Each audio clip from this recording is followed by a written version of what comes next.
Do you remember last Sunday's gospel? First Sunday of Lent?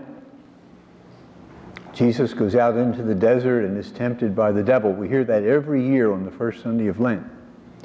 And every year on the second Sunday of Lent, we hear about Jesus on the mountaintop being transfigured, this visionary experience that the little church had, James and John and Peter, the nucleus of what became church.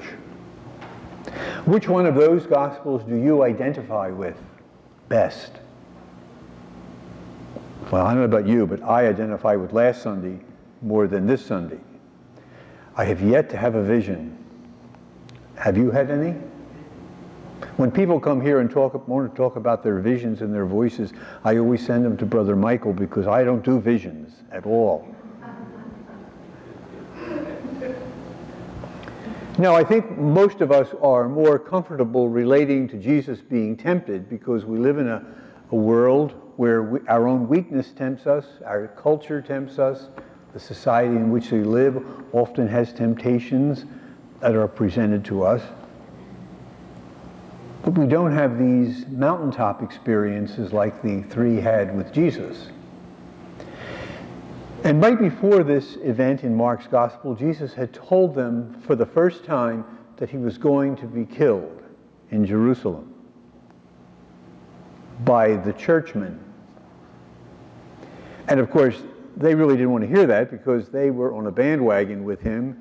You know, he's going to be the expeller of the Romans, the occupying forces. He's going to put Israel back on the map. Everything's going to be wonderful. And they didn't want to hear that. So that was a real temptation for them. I think maybe some of them, like Judas, that's the point where they began to think, I'm getting off this bus as soon as possible.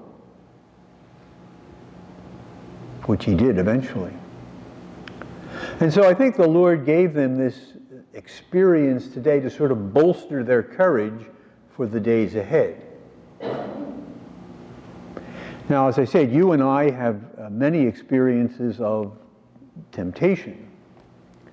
And you might say, well, I don't have the other half of that, the strength which comes from these visionary experiences. And I would suggest that we do have them, and if we don't have them, it's our own fault.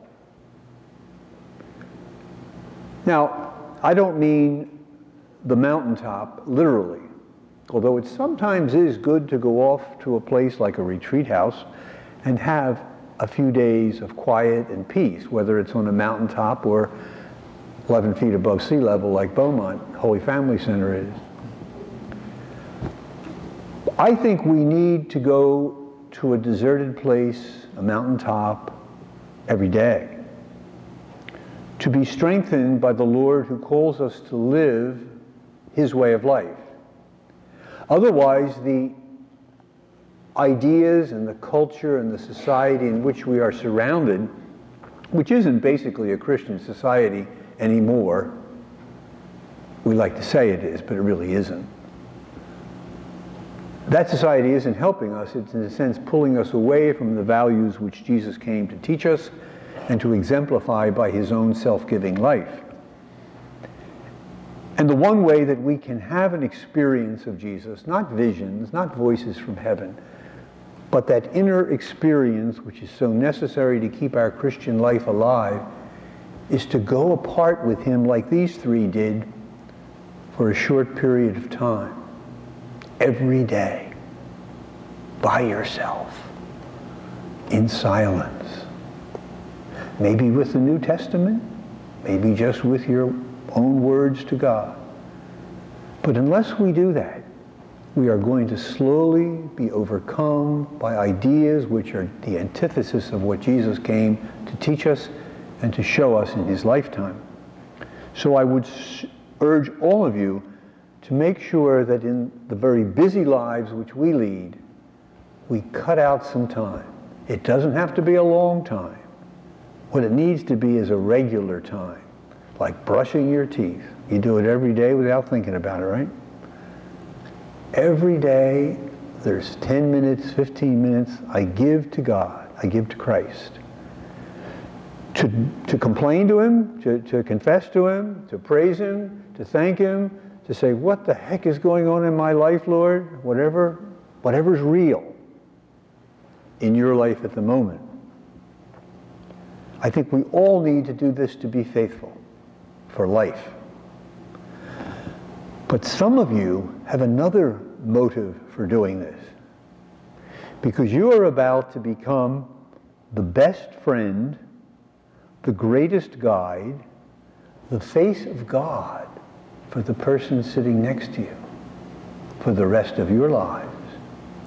You are taking on a responsibility not only for the welfare of this person,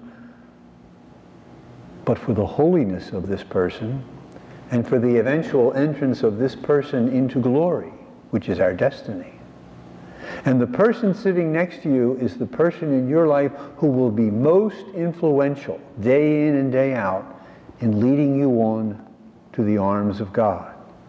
Your parish priest will help, the church community will come occasionally to your assistance, but day in and day out, it's the two of you, hand in hand, moving towards the Father, which means doing the will of God day in and day out as your conscience, as your church community teaches you.